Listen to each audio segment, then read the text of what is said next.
And we're live. Welcome to the Best in Slot Podcast, a Warcraft podcast by the community for the community. I'm your main host, Sparty. I'm here with my co-host, Midgettes. Midgettes, how are you on this fine Sunday afternoon? I'm doing great. I lost an hour, so I'm still working on that. Yeah, I mean, everybody lost a bit of an hour. This damn daylight saving thing, like, I keep throwing out clocks every year, and I just wish they would stop daylight savings. I hate it. I actually wish they would. Well, daylight savings is stupid, and... No, it's not. It moves the sun, so it's not in my eyes when I'm driving to and from work. Oh, man. You just put on sunglasses. Anyway, so that's actually a good segue onto our little podcast episode. So this is episode 59. We'll be talking about yes men and say no to yes men. And we'll talk about exactly what we mean when we say that. So say no to yes men. Wait a minute. What about the yes women? Say no to yes women as well. Okay. And every other... The yes dog. Every other yes thing, just say no to them. Just say no. The term is yes men. If you're a yes woman, doesn't matter. We're going to say no to them, and we're going to explain why today as well. So, you ready to start off today's podcast, episode 59? I suppose we got to do that silly joke, huh? Okay, so I didn't have a joke, so Midgets, said, hey, go get a joke really quick, and I did. This one's really good. All right, you ready for this one, Midgets? As ready as I'll ever be. All right, why don't blind people skydive? I don't want to know. Because it scares the crap out of their dogs. I don't know if that was appropriate or not appropriate, but I thought it was pretty funny when I Googled jokes for adults. Anyway. The poor dog. The poor dogs. Poor dog. The poor dogs. All right, so it is what? It is Sunday. We have a patch coming up, 8.15, very soon. Tuesday. That's Tuesday. Oh, that's right. Well then, and what's happening in this patch? Anything exciting? A new selfie camera? A new selfie camera, absolutely. We've touched on it, and as we've been working towards it, but Warcraft put out their nude survival guide. It's only 3 minutes. It's on their main page. I would check it out. And it talks about all of the things that are coming. So my favorite, of course, is the new rating with leashes. Yeah. So, that's the new collection one. So where does that come from? So which of the raids? Most of them WAD. So okay. all of it is WAD, which is Warlords of Draenor, for those who don't know. And so they're also bringing out the WAD time walking, and with that, there's going to be 2 mounts. And then the Brawlers Guild is coming back. And it looks like that the pet that I didn't get from the Brawlers Guild for the last one because I ran out of time, I'm going to be able to purchase. So I'm a little excited. Well, that's good. That. Yeah. That's pretty cool. And then, of course, yes, it's very cool because it would have been one of those ones that annoyed me forever. I mean, I really like Brawlers Guild, and, I would annoy the crap out of everybody because I would try to do it as holy, and they're like, oh my god, this guy's taking forever, stop trying to do this as holy, go tank spec. But I've loved Brawlers Guild. I thought it was a really cool addition every single expansion. I mean, I think everybody here would agree that Brawlers Guild is friggin' awesome, and we have, the Bruce mount again, or is it a different mount? I don't even know what we had last time. Bruce mount, he's an alligator Bruce mount. He's cute, cool. Who's Bruce? Bruce, the gator. Okay.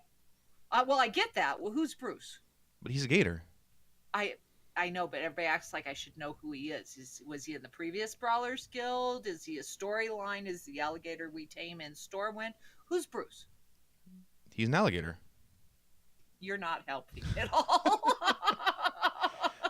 Not at all. Guess what, though? There's also a couple of mounts coming from the allied races. I know you're going to be shocked what they are. Okay, so let me guess. The humans, do they get a horse? They get a horse. Oh man, I surprised by that one. Is it a fancy horse? Not really. Sort of. Okay, so it's a not as fancy as the Cool Tyran Admiral Stallion one, but more fancy than a normal human horse. Well, it's the cool. I guess it's a horse. It's a horse. I did see one really. I did see one really cool one, though. So the Zandalari Trolls Zandalari Paladins have the new Paladin whatever mount, the Triceratops thing with a golden faceplate shield of some sort. Yes. Yeah, and so there's some of the other mounts from Time Walking. I don't even have the original Time Walking mounts. I don't know, Time Walking and me.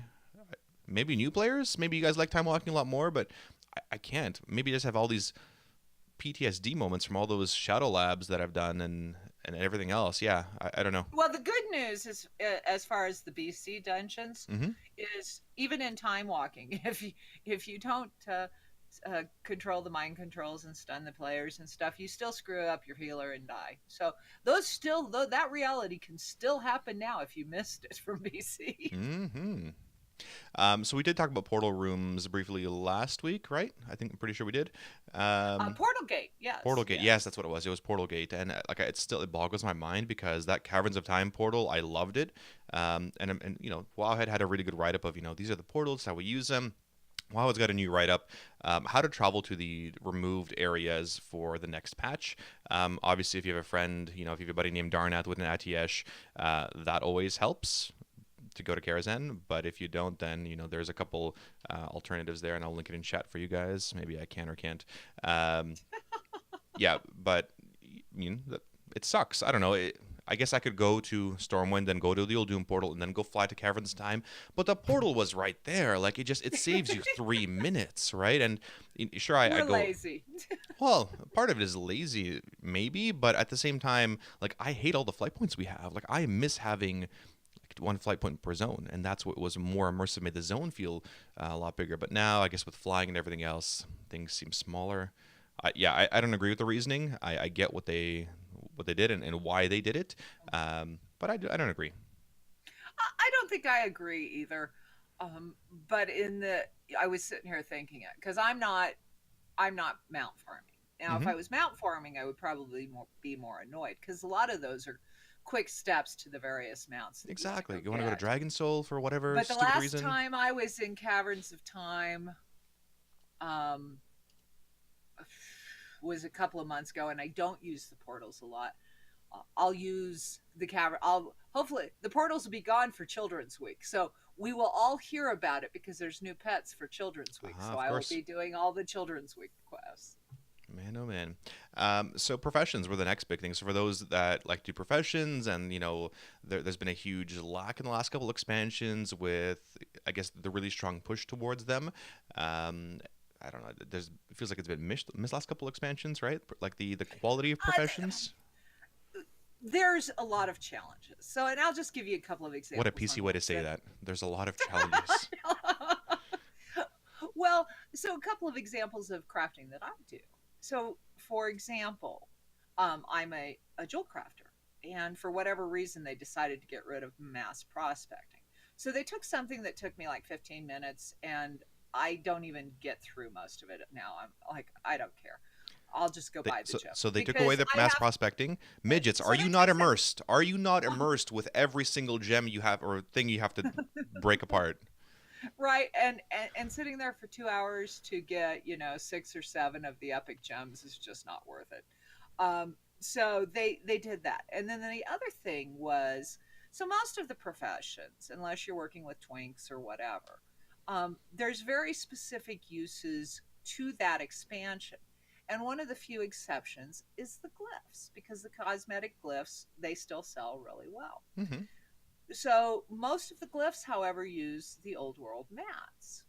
And we've always had an ink trader where we could go trade in the current inks and get the old inks. Well, they didn't bring one to BFA. And as we get further and further away from Legion, those mats are becoming more scarce. And so there's some thoughts that they didn't put into that. Although I'm curious with these tools of the trade profession quests, they look sort of fun. Um, Yeah, these quests look okay. I mean, it's great. I like the Legion style where we had, I don't know, a bunch of quests to do, and I thought that was pretty fun. I really liked it. I'm not sure what you thought about the Legion style ones, but these There bonus. were too many behind raids and dungeons that I didn't like. Okay, So that's that was fair. my problem with it. I enjoyed the quest lines, but I didn't. My druid, for Oh, getting the example, later recipes, you mean? yeah, getting the Yeah, later recipes required that she go do a raid. She has no business being in a raid. yeah. So anyway, these professions, like the bonuses, is there a PC way of saying like they suck, or most of them? I don't think they suck. I thought they looked fun. My Really? inscription one, yes, my inscription one. I get to summon somebody to come help me kill things. So I was like, okay, this looks like kind of fun. They're fun things. They're not. I don't. I think that's probably where we're looking at it differently. The You're inscription looking one, at isn't that the blood of the dead one, restoring your health, yeah. and doesn't that No, but just? I get a. If you go and read, I get at the end Oh, of the the day, blood contracts. Yeah, yeah. I get the blood contract, and I can summon somebody to come help me kill things. Well then, you know what I get? I get to repair my stuff for free once an hour. You're welcome, guild. I can craft indestructible gear. If only I could craft Titan Forge gear or like a tertiary something. I don't know. Um, yeah, I mean, alchemy's got another transmute. The engineering always has cool ones, and that's fine. I think engineering should always have the coolest ones. Maybe less useful. Maybe sometimes they blow up. They get the Uber mount, which is pretty cool. Which is fun little thing there. Jewel crafting, that's a pretty useful one for those that like to take out their gems Yeah, I and get to save some save gold my there. gems. That's Yes. a pretty cool one. But indestructible, I don't know. Your inscription thing to allow you to heal yourself. Fantastic. I'm gonna go to the tavern, buy some food to heal myself, or cast a heal spell. But congrats on your contract. I like my contract. It looked like fun. And if you'd quit standing in fire, you know, you wouldn't need that. So Yeah, there you go. and the clarification is I get to repair one piece of gear every hour. Not all my gear, one piece of gear. So that's a 5 gold savings. Maybe Yeah, I 10. mean, yeah, you know what? I'm just gonna sell that piece of gear and buy a new one, and probably still be cheaper that way. Yeah, and there's a question. Should professions have their combat bonuses? Yes and no. People always then gravitate to the strongest ones, whether it be leatherworking or a socket from blacksmithing or whatever it is. I think there's a pretty decent balance with respect to professions right now in the rating scene, but Blizz likes to swing the pendulum both ways over time. I have never found, with the exception of your obvious consumables, your flasks and your potions and your enchants, Mm-hmm. that any of the professions are really useful for rating for X packs. I remember when it was beneficial to have jewel crafting because you would get a socket, Mm-hmm. and they Or took away some blacksmithing. of those Yeah. buffs. Yeah, and so I'm not sure that I feel the value there, Mm-hmm. and especially with where you get to, what is the little thing where you go and destroy everything and you get all of the The stuff out, scrapper. the scrap bot. It's taken away like cloth sales. It's completely Yeah, it's destroyed the for gem sure. market. um, Because everyone's Most getting them of for the free. gems I vendor Mm-hmm. because they're selling on the auction. By the way, folks, look at your vendor costs before you put them on the auction house, because if you're selling them below vendor cost, you're not making any gold. Well, Anyway, people just have to pay attention to those things. Now you've ruined the secret for so many gold, people. I'm sure I've been guilty of that too in the past. Actually, no, I but don't go to the auction house for anything. I just vendor everything. well, and the inks, they've sort of made them a little bit more even, but I'm still battling. Um, I finally started selling them, but I used to have like 60,000 of the blue pigment inks. Oof, that's a lot. Yeah, All right, so Hattie, so the dog thing for hunters, he's coming back. The he is wolf. coming back. He's a quest line, and he has all of these different appearances. And I've been trying to work on my hunter so that we're ready because I missed Haiti. That's pretty cool. So Hattie, yeah, Haiti. I don't know how do you pronounce his name. Um, Warcraft actually in their video yeah, pronounced it haughty, Hottie. but I What? don't like that, so That's I'm going to dumb. stick with Haiti. Okay, I'm gonna call him Hattie. You call him Haiti. Yeah, so Hattie's coming back, and that's great. He's got some new appearances. Great for hunters. I mean, it's better than the selfie patch for sure. That alone, I think, is better than the selfie patch. Um, BOAs are coming back as well, right? Through Island Doubloons, and I mean, I've been collecting them a little bit, and I do my weekly dungeons or my weekly islands rather, and I get a few doubloons, but I also spend my doubloons on the stuff to kill islands because I find that really fun. Like, hey, 20% more Why aren't you crit. saving it for pets and I toys know, and but like mounts? I figure I would net more from doing them. I guess nobody but me spends the balloons on these buffs for islands, and I'm the only one doing it. So I guess I'll start Yeah, saving more. I don't spend it on those, and I want because one of the toys is the fishing raft. Hmm. So for all of my characters who didn't go through and do the angler rep, I get the fishing rep. Mm-hmm. And then there is a cranky crab, which I'm going to name it Sparty. It's a Sparty a toy, and it's going to be a cranky crab that Ah, carries around my pets. Yes, you go with the cranky paladin. cranky. Yeah, okay, that makes sense. But they also, the BOAs are also coming as very, last I saw, very expensive gold purchases. But I keep in mind, 20 doubloons each. There's 6 BOAs. Um, yeah. you might get 20 a week, depending on how often. If you just do your 5, I think I'm getting about 20 a week if I'm lucky. Yep. So that's a lot of island farming if you want all 6 heirlooms. So I still think they have those costs too high, and we'll be curious to see how they do with those. Interesting. The other, so what, the raid is coming up soon. Crucible of Storms, right? At some point soon during 8.1.5, not immediately. So they're going to stagger it like they normally do, right?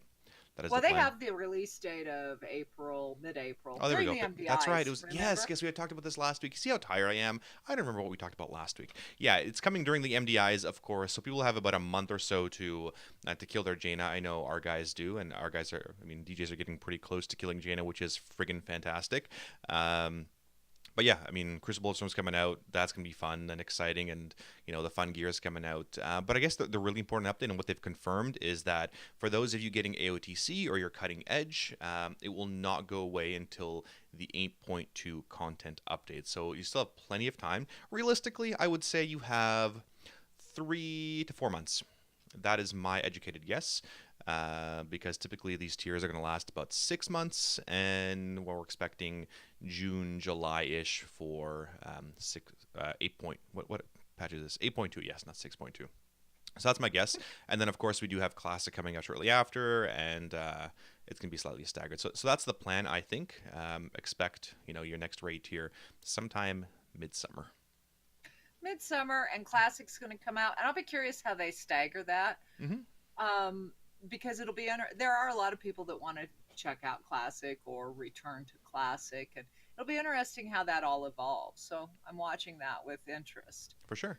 The yeah, I mean, it's gonna be staggered. So if we're expecting July release for next raid, Classic September, right? That gives a 2 month window. I thought Classic was announced for July. Was it? I thought it was for summer of 2019, which means up until fall. So mid-September. I'm serious. That's usually the way they phrase it, right? Well, that's probably true. I don't know that we've gotten an exact date on Classic. Yeah, though. I don't think so. All right, so we had this DLC, this Dark Legacy comic, which was that pretty. One was funny. Yeah, if you guys haven't seen this one, let me try to link it here. Hopefully, it works. Can't even link things in my own chat for whatever reason. I don't know how I'm gonna do this. Can I link it like this? Unrecognized command. Yeah, I guess I'll you link can. I don't know. Anyway, so it's pretty good for those of you Raider IO scores. Like, I can't join these damn groups, and then the guild is like, hey, yeah, you know what? We'll run you through a group. We'll run you through it to get your Raider IO score up and get your 10 done, and then we just need to plug one more person. Yeah, but don't get any scrubs. Like, I don't want any scrubs under 1,000 Raider under score. 1,000, yes. Right? So. Yeah, I think that it was funny. It was great. I think that's pretty much human nature at its finest. That was perfect. It was so on point. But I feel that way about a lot of the Dark Legacy comics. I don't know if you saw the one they did about the world quests, and it was talking about all of the different world quests and how we as players tend to cherry pick them. Mm-hmm. And instead of doing one where you have to kill 1,000 things and do all of these things, we go and so Azerite empowerment over Azerite mining. And at the very end of it says, good thing we're here to save Azeroth. But they went through and said, we're not going to do that. Or we don't want to do that. We want to just do the easy ones. Yeah, no, that's right. Like, if I have a choice of which Azerite quest to go, I'm going to look. If I have to go across the world to go do the one that has go kill one thing for 50 gold, I will do that instead of Azerite mining or Azerite empowerment, because the Azerite empowerment one sucks. Azerite empowerment one doesn't suck. It's just the one kill. It's just one person. Well, no, it's the one where you have to suck in the Azerite from the things you kill. That is the worst one. Azerite wounds. Oh, whatever. Azerite wounds is no. That's the where you have to get to 5, right? And right. Yeah, So but this azurite mining is the one where you have to go and kill all of the things to suck it out. no, That's no, the no. worst one. There's two different ones because there's the one that's the mining, and then there's the one that go kill things and then suck in their energy, and that's usually the one where it's the elementals of some sort. Yeah, azurite empowerment is the one that you just kill one of the guys and you're done. I do, Yes. and I plan that. So when I get COA for a rep, I go through and pull all of the azurite empowerments for the 3 days. That's the only ones that I do. Yeah, yeah, absolutely. We got to be efficient, and again, like I've always said, your leisure time is very limited. You need to take your leisure time seriously, and as Yeah, Midges does. speaking of that, did you hear? Did I tell you about the update I received on my trust level 3 for the forums? So Midgets is one of these rare people in the world that has trust level 3 on the Warcraft forums, allowing her to post links and post GIFs and post YouTube things and hyperlink things and all that fun stuff, right? So you have to work pretty hard to do that. You have to what, read 20,000 posts or really scroll through 20,000 20,000 posts, posts? open up 500 Oh my topics, god. reply to 20, I think, get 30 likes, and give 20 likes. Is pretty much and never get smacked on the nose for being bad. Interesting. And then now what? So you have to maintain it? How? Yeah, I have to maintain it at that same level. In what time So period? 100 days. So So every that works out. That works out. Just so we're clear, if you take 100 days and you divide that by 20,000 posts, that's 200. Isn't that 200 posts a day? you Am have I to read doing my 200 math posts a right? day? Yeah. Who has time for that? I mean, I guess it could be worse. It could be MMO champion. Like, it could be bigger cesspools of villainy and toxicity. Yeah, Maybe. it's 200 posts a day. And most of them, and this is my challenge with it. So when I was getting the trust level 3, I actually hated the game more. I hated the players more. I That's hated IO okay. score more. Uh huh. I hated the raids more. I absolutely hated farming. Because everything is just, and I shouldn't say everything, there are actually some really good posts there, and I like the new player forums, but so much of it is, Joe sucks, and why did I get kicked from the raid, and personal loot sucks, and I don't like Azurite, and blah blah blah. And and so I was just immersed, instead of being In this immersed hate. in Azeroth, I was immersed in all of this garbage. And I was so glad when I got through that to just stop and read the posts that I wanted to. Because I normally go read, you can only read so much about high elves or cat pictures or some of the other nonsense that is on there. And then you get all of these people that hate PvP, should war mode be off, all of the uproar about, you know, anything that the portals. Just so you know, there's 5,000 posts about the portals. Well, that's a lot of posting and many opinions because I do know opinions are like assholes and everyone has one. Yeah, so that's yeah. I don't know what to say. I mean, that sucks, and I guess that sort Well, of I guess it's a group what I think. can say for you, what I can say for you is I may no longer be one of those rare people that can post links because I don't think I'm going to maintain it. Yeah, yeah. This whole level 3 system bogs me. You know what? I feel for the community managers that are wading through this stuff every single day. If poor Midgets here is, has to read and click through some of these things and it's killing her time. I can imagine like the community managers and people that, really need to read this stuff to get the feedback and the devs. Yeah, poor guys. Anyway, Well, but yeah. We'll see what they do with it, but I'm pretty sure that my ability to access the Trust Level 3 lounge and post YouTube links will probably fade out because I just don't have the mental fortitude I think that's to fair. make it through the Warcraft forums. I'd rather go sit and trade check all day. I think that's pretty fair.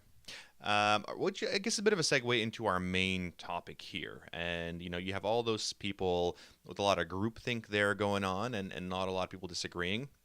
And then the whole point of this podcast today is you don't want yes men, right? The quotation yes men, because all they do is reinforce bad ideas. And that's something I've learned over the years too, where you want people around you that disagree with you, right? In order to make your team or your organization or your business stronger, you want people that are going to disagree, and disagreeing is good. So, generally speaking, you want to surround yourself with people that want to disagree with you. The people that have this radical candor around them are better, right? There's a practice of you care, but you also challenge and disagree with. And that's a great example of the Warcraft forums too, right? These people care. They hate this portal thing. They hate it, right? And Blizzard doesn't want people that just, oh yeah, we're gonna nod and agree. You're right, good little thing here, and all these other podcasters or streamers or YouTubers that are just gonna agree with them with every single thing like a bunch of sheep, right? You want people that are gonna disagree, because when people disagree with those things, they generally care about those topics, right? And those that are unequivocally, Well, sorry, go ahead. I was going to say sometimes, because you have two schools of thought, and we can use Blizzard as a good example. There's also the same echo chamber Yeah, of yeah, we'll get into disagreement, that. and so it's not, you don't always want yes men, but you don't all. There's a difference between somebody who says no and cares, and somebody who's just following somebody, and the mob mentality, as we call it. But But my favorite you, YouTuber said it. It must be true. yeah, of course. Yeah, and these, you want people that are going to be critical, immediately with those around them, right? And whether it be in a leadership team or in a guild or whatever, because this radical candor, it ensures that the deficiencies, whether it be in your team or your structure or your game, they're recognized. Maybe it's overconfident assumptions that you have of like how the player is going to receive this, or how your team's going to do, or what the next step is for your guild, or whether it's a good or bad applicant or a bad hire, and that good decisions can withstand judgment.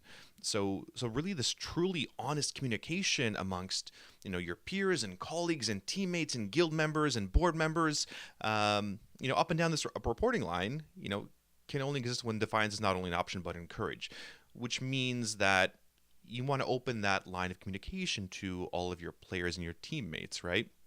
So again, disagreeing and being critical usually means somebody truly cares about it, right? If somebody is complaining in my guild about loot, right? Maybe that's not a great example. No, Um, that's a bad example. maybe it's a recruitment, or maybe it's a strategy, or maybe it's a policy in place. It's probably because they really care about it, right? 95% of the time that is true, and the other 5% they're just a pain in the ass.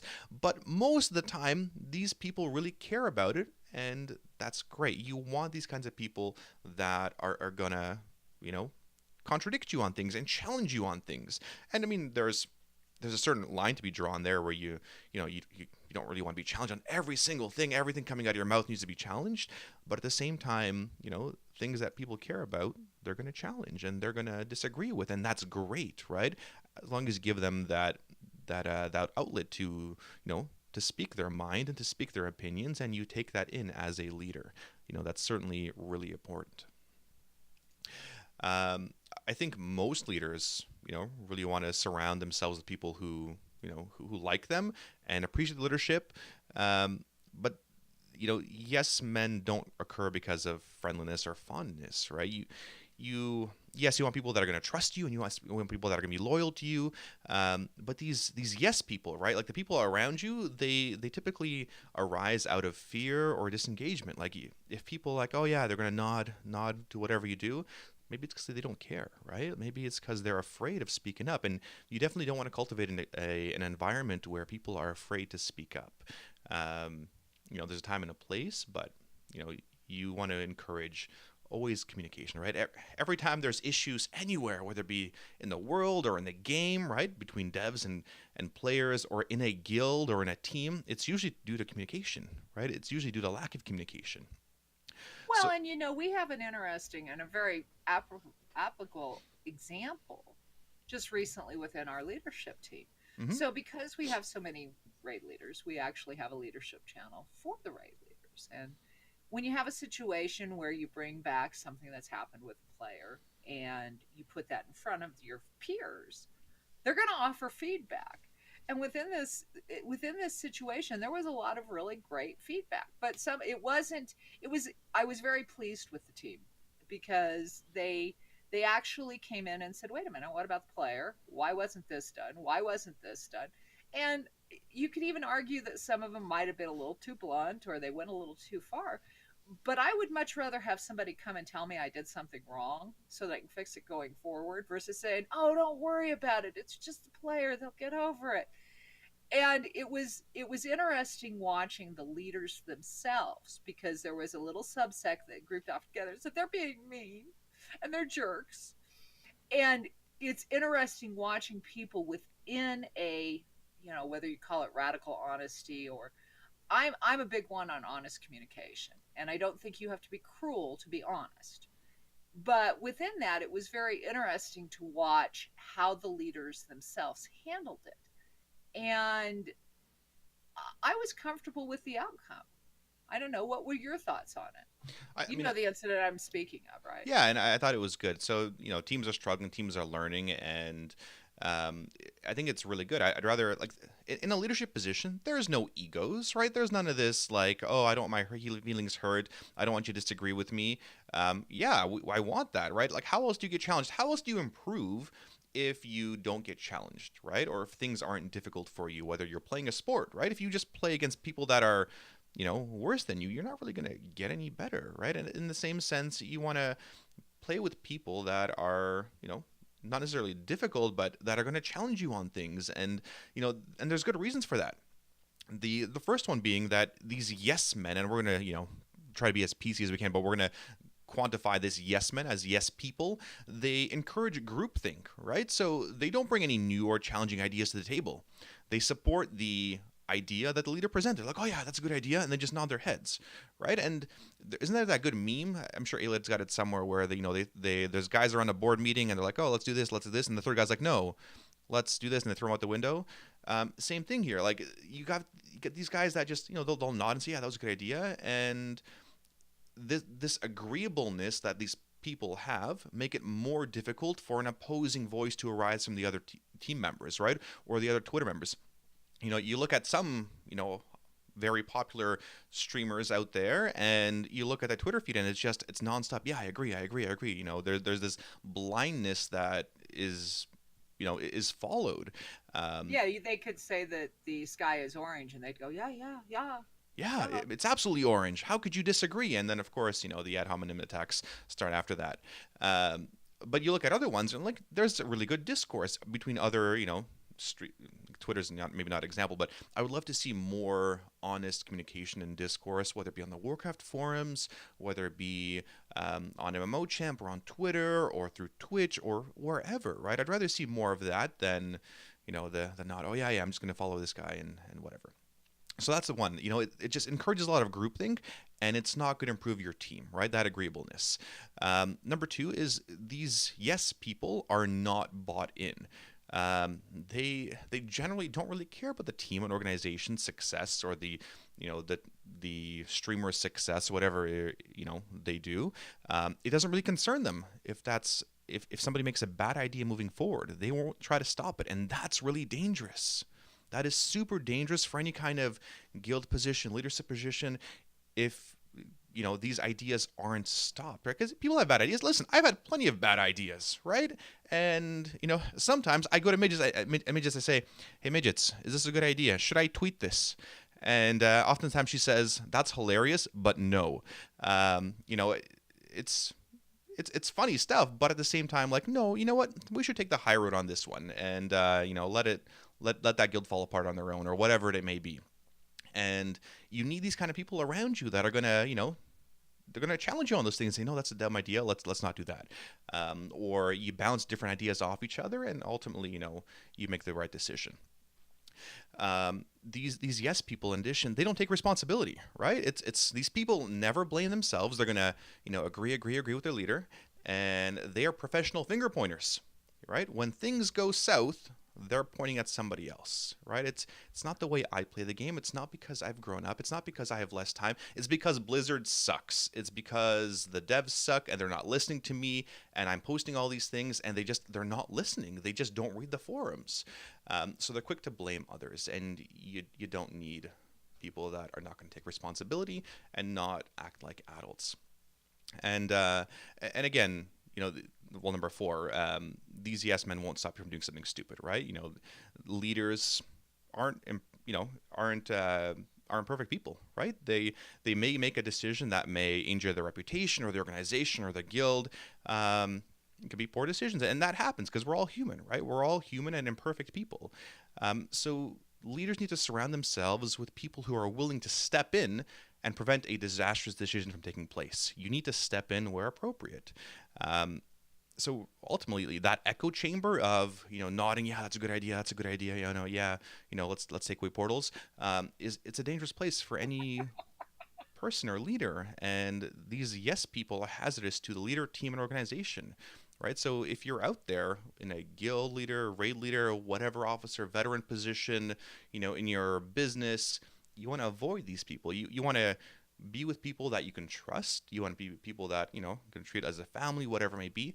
But you want people that will disagree with you, and that's a lesson that I've learned over the years, and I'm still learning.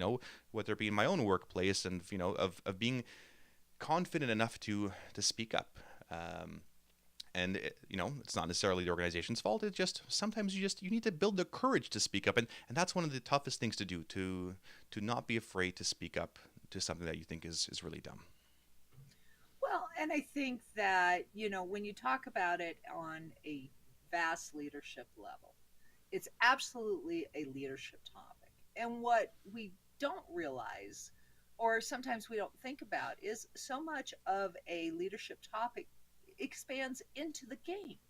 So taking that even further, how do I, as a player, I'm on a team and I think, you know, Sparty is me. He's a cranky paladin. I am a cranky paladin. This is true. I am a zero bullshit paladin that takes his leisure time very seriously. So as a player, right, when you speak up, right, you have a bad strat, for instance. A bad strat is a great example because you've seen Method do it this way, or you've seen Exorcist exploit Jaina this way and not be called out on it because of their rogues and how the ice stack works there, and the guild wants to do it, right? The guild wants to do this rogue strat as well, but you don't feel that's the right way to go. Well, again, one of the best ways to, or the worst ways to communicate rather, is in the middle of the raid in front of everybody. Like it's probably not the best time to just, hey guys, that's probably an exploit. We should stop that. Or, well, maybe we should. It's If it's an exploit, I think you should say it during raid, but that's just me. Yeah, well, to be fair, it depends on what kind of severity that the message you're trying to get across is, right? So if you've seen something, you got people get banned for it, that's one thing. If it's like, hey, this strat might not work, one of the best things to do is just message the leadership, right? Talk to leadership. Hey, can I chat with you really quick one-on-one here in Discord or Ventrilo or whatever? Can I chat with you really quick because it's really important? After raid, please. Yeah, generally after raid. And if it's that important that it has to happen right now, then yeah, pull them aside and do it right then. Generally speaking, you don't want to muddle the entire communication group with that kind of stuff. Or the hierarchy. There's a certain level of, within any organization, especially within a raid, there has to be a certain level of respect of the too many cooks. It gets cluttered when too many people are doing raid calls. The overall structure of the raid, because if you're disrupting it, that's another pull. Sometimes some of these conversations can prevent you from getting a boss kill from one day to the next. You could just be chatting and chatting and chatting, and 20 minutes later you're still chatting, and you haven't pulled the damn boss because you're chatting away. And again, when leisure time is taken seriously, you want to be efficient with your, let's say, raid time, rather than it is chat and meeting time. No, we're here to kill bosses, and we're here to pull stuff and make adjustments and that kind of stuff. And I'm gonna put out there, because and coming from me, for those of you who have ever met me, I'm pretty outspoken, but sometimes it's truly not worth saying anything. So what do you mean by that? When is it it's not like when should you not say something? Well, it's more of a phrase of pick your battles. Okay. So, for example, and I'm going to just use a little one. Within our within my weekend teams, saving money. And at this point, we've got enough feasts. But we had this criteria of while we're doing progression of using personal food and then feasts, and because it does get expensive. Now, within the scheme of getting a boss down, using the best stuff in a min maxing world is great. But I'm sort of like I go, well, there went 2,000 gold. There went 2,000 gold as we're wiping As on the it. numbers go through, yeah. Right. But it's not breaking us. It's not worth it's a little thing. And sometimes it's just not worth the disruption it will cause for a very minimal improvement. So I could say, why aren't we just using these feasts? Well, then they go, well, am I doing a good enough job? Or why aren't we min maxing? It causes a whole lot more uproar. So sometimes it's not worth saying anything. Yeah, you know what? That's a really great example. Because that kind of, I guess, outspokenness. Okay, well, why aren't we using the best pots? Why aren't we double potting? Should we be using runes at this point, right? Like it leads into more and more conversations, and some of those conversations can be definitely held after the raid or before the raid. But yeah, there's a time and place when to speak. And again, pick your battles, right? Which ones are really, really important?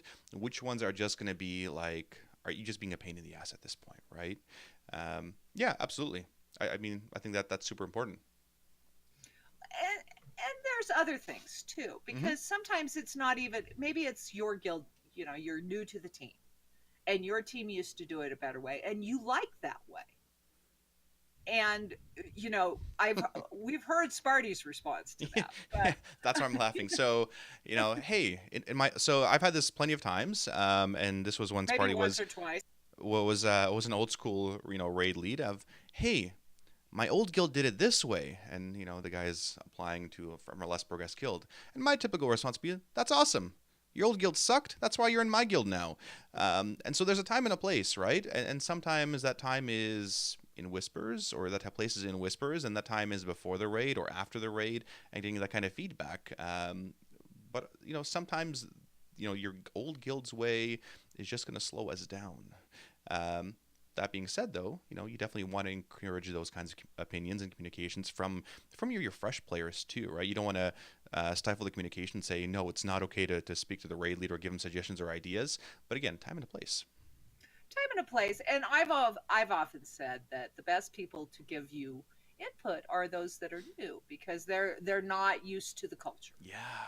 And so you want players like this. Yes. Absolutely. But it does not mean, just so you're clear, that at the end of the day, there isn't a final decision maker, or that you get to do some sort of mini mutiny during raid or in the guild. Oh, or in another Discord. It's not going to go well or another Discord. It's not going to go well for you. I can tell you that right now. Yeah, and so in the same sense, like if you're the guild master or the raid leader, the buck stops with somebody, right? You are the decision maker, and you have, whether it be players voicing their opinions on portals or flying or Pathfinder or personal loot or whatever it may be, or you are the raid leader and you are the final decision maker on whether you guys are extending this week or making this swap or going with this strat. You definitely want to encourage lots of opinions and lots of diverse opinions, right? Very opposite opinions, and that's okay too. But at the end of the day, there is generally one final decision maker, whether it's potential vote or it's a one person and that's what they say it is. So I part of it is, well, but and sometimes it's just about saying okay. Now, and that comes from, there's a lot of things. There are some things, and when we were talking about this topic, I laughed at you because one of my favorite boss comments from my boss, who I've worked for now 28 years, is, I've never wanted yes people in my company. And he looked at me and he said, but Midgette, I can honestly tell I wasn't really looking for somebody who said no as much as you do.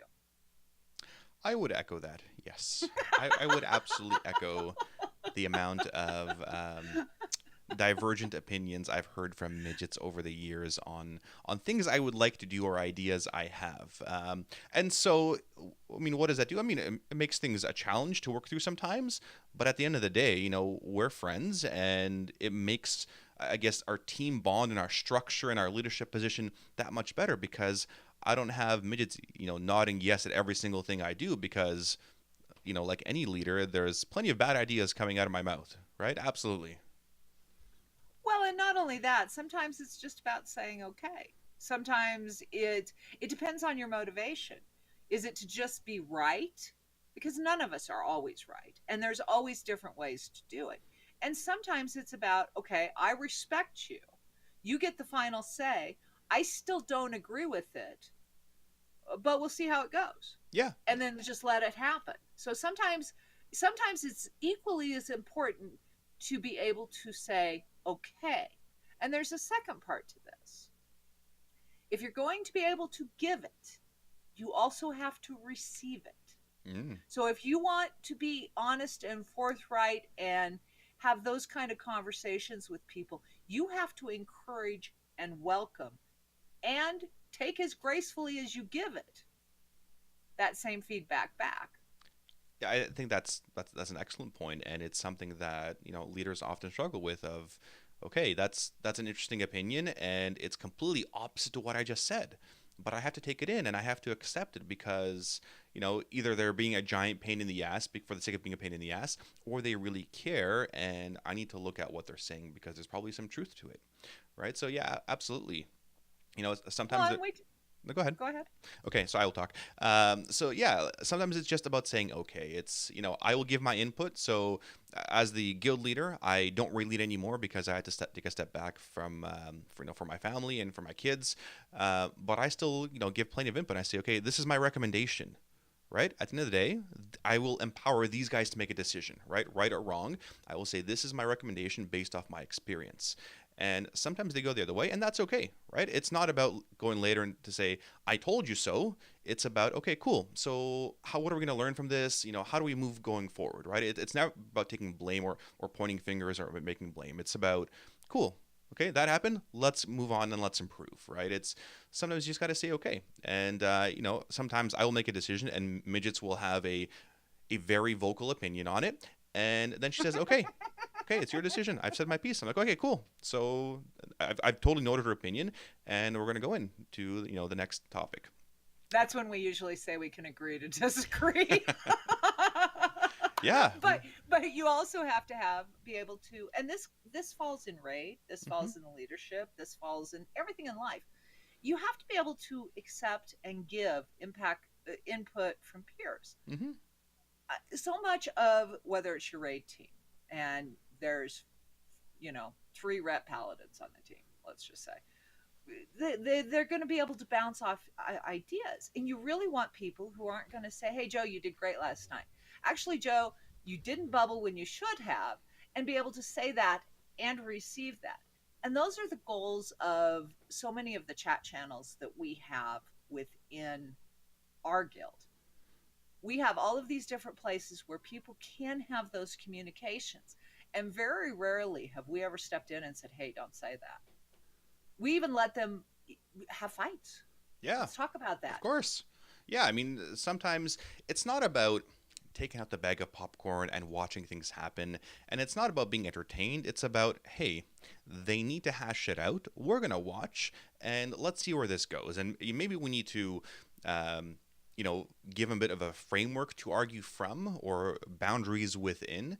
But we need to let them have a discussion about it because how else are they going to learn? If we spoon feed them all the information, well, what do they learn, right? Like they need to make those decisions by themselves. They need to have those discussions and those disagreements, and that is totally fine. It is absolutely okay to to have those conversations and to let them happen. Well, and you want to encourage it and be open to it because none of us are perfect. One of the things when we talk about log reviews, and so how did last night go? Almost very frequently, the conversation starts out with, well, the people weren't doing this and this wasn't happening and these people didn't know. Okay, so what about what you should have been working on? And if you bring that conversation back around, because none of us go into raid, I don't care who you are. I don't care if you're method or not, and not make mistakes. And if you know them, you need to be able to also be receptive to somebody else seeing them, because they're going to, especially with logs these days. Mm-hmm. They're going to know that. So, for example, and this is a funny one, and we can talk about choreography, but one of the things that I was discussing with one of your raiders, by the way, Mm-hmm. was the fact that in your current encounter, Jaina, you're not consistently moving.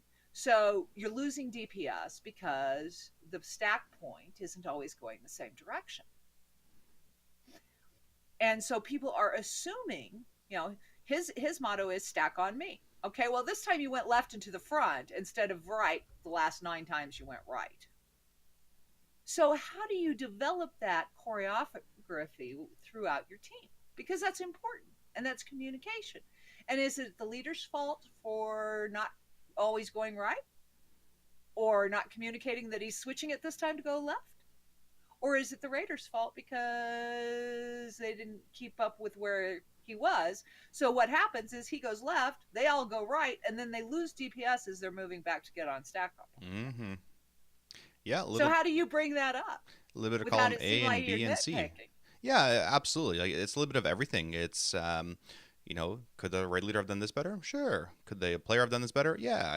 Can you build that choreography and that team better in terms of movements? Yeah, absolutely. And part of it is just that repetition, right? Just repeating and encouraging that kind of feedback, right? It's there's things that are super, super minuscule and minute, and things that have huge impacts. And movement in a raid encounter is quite huge, right? I don't know. I'm trying to think of a really minor example. Having one missed cast may not be the end of the world if it's a really minor cast. As your Holy Paladin, you hit Light of the Martyr instead of Holy Shock. Not the end of the world. It's a mistake and it's an efficiency thing, but, moving the wrong direction, that's a huge one. So you want to show them the ultimate, like the larger impact of these kinds of things, because it's a huge domino effect that players don't realize. It's, hey, how did you wipe the raid? Oh, well, I died. Okay, yeah, but how did you die? So it's this thing that led to this thing that led to this thing that led to the raid wiping. It's not, hey, I wiped the raid by running the Argus mechanic into the raid, as Sparty has done in the past. It was a little thing. So with a lot of that is just, it's building trust, it's building communication, it's also receiving feedback, right? Like, raid leaders are not perfect beings either. It's sometimes getting the feedback from your players of, hey, listen, I know you're calling everybody out, but your survivability is really low, and when is the place and time to do that? Probably after the raid, right? Not in the middle of the raid, because that's, probably not the best time. Well, and it's interesting though, because if you look at just that movement thing, and I know from years of raiding with you, when we were doing flex runs, not at DJ level, but one of the nice things of you being a stack point is I knew you were going right. Unless there was something in the way, you were going right. And so having that consistency as a leader is a big thing.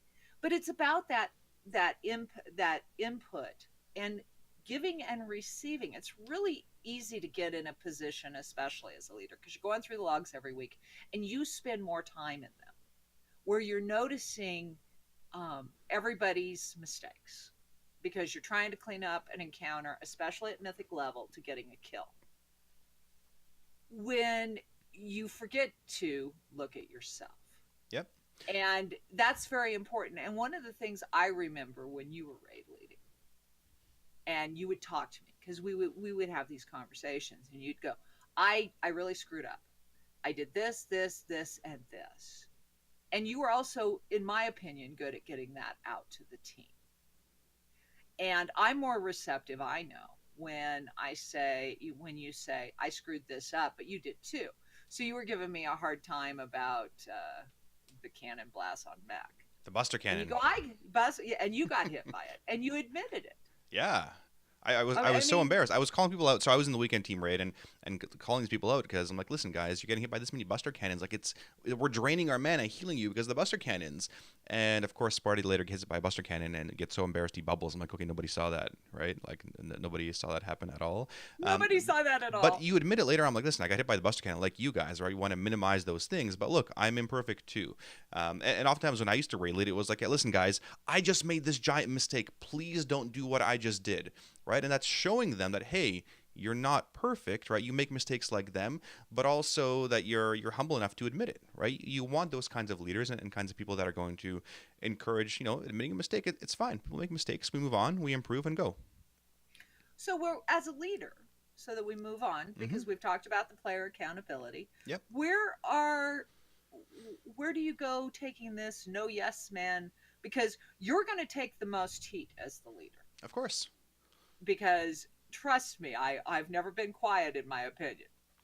Yeah. And I'm not the only one on your team or your leadership team or your raid teams, because I seem to recall quite a few people come back and bounce back off of you. Yeah, of course. In a leadership position, we always want to encourage that feedback, right? It's, yes, Sparty would look at logs and say, what he did. And sometimes as a leader, you miss what you're doing incorrectly and other people need to point that out. And that's okay. No egos involved. As a leader and a raid leader, it's not necessarily your job to be liked, right? You're there as a boss / leader or whatever. I don't want to go into the dichotomy of boss versus leader, but your job is to get shit done, right? It's there to kill bosses and there to ensure the guild survives. It's not there to make friends, right? And it's awesome that people have the respect for you and that's what you want and you want to be liked, sure, but ultimately you're there to get things done, and that is your mandate as the leader of the team or the guild or whatever. People are going to hate you or your decisions, and that's fine. Accept it. And if everybody's liking you, then maybe you're not doing your job right. So these leaders and officers, and I've said this in the past in my previous streams, like these officers that you have as a guild leader need to be an extension of yourself, right? They're where you're weak, they're going to be strong. Covering up for those personal deficiencies, right?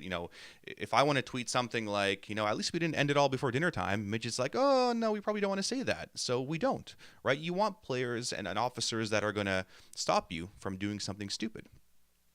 You want to be in a position where you can motivate, right? You want to motivate these people on your team to do what's best for the guild, right? It's what's best for the guild, not just about what is right or about being right, right? It's not, okay, there's no tally of ego. Yeah, there's no egos.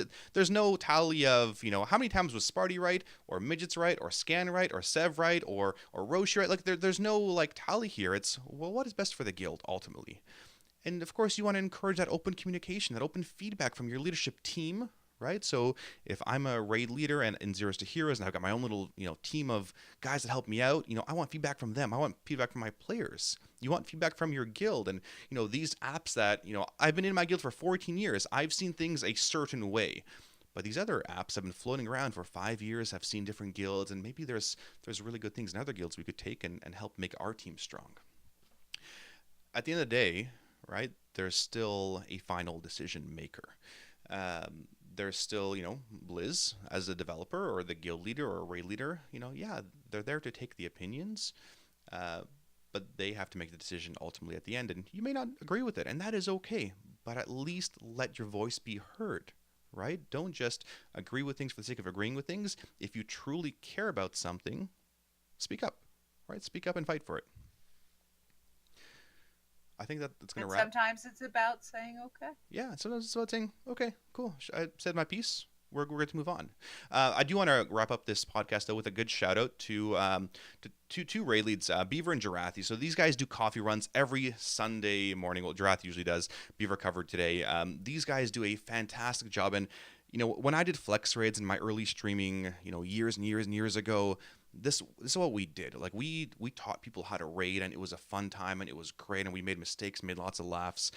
I don't have the same time I do to stream anymore, but the legacy of these live on through the coffee runs, and that makes me super proud. So huge shout out to those guys. And of course, our weekend team has now killed AOTC. So congrats to Midgets and her awesome team. On to more mythic encounters. Absolutely. And it was fun. The best part of that kill? What? for me. What was it? And most everybody don't know this because they didn't see you say it. And he said, "Was Sparty goes, well, I foresee there's some challenges in phase 3, and you'll probably get to 10 or 12% or something like that." And all I could think was, I'm going to kill that boss tonight if I have to go punch him in the nose myself. And I was so glad when we killed him, just to spite you. Yeah, so I told you so. Sparty is wrong, or did Sparty motivate them to kill it? You decide. Anyway, have a good night. Thanks for watching. Be excellent to each other, and as always, live your life heroically. Have a fantastic evening.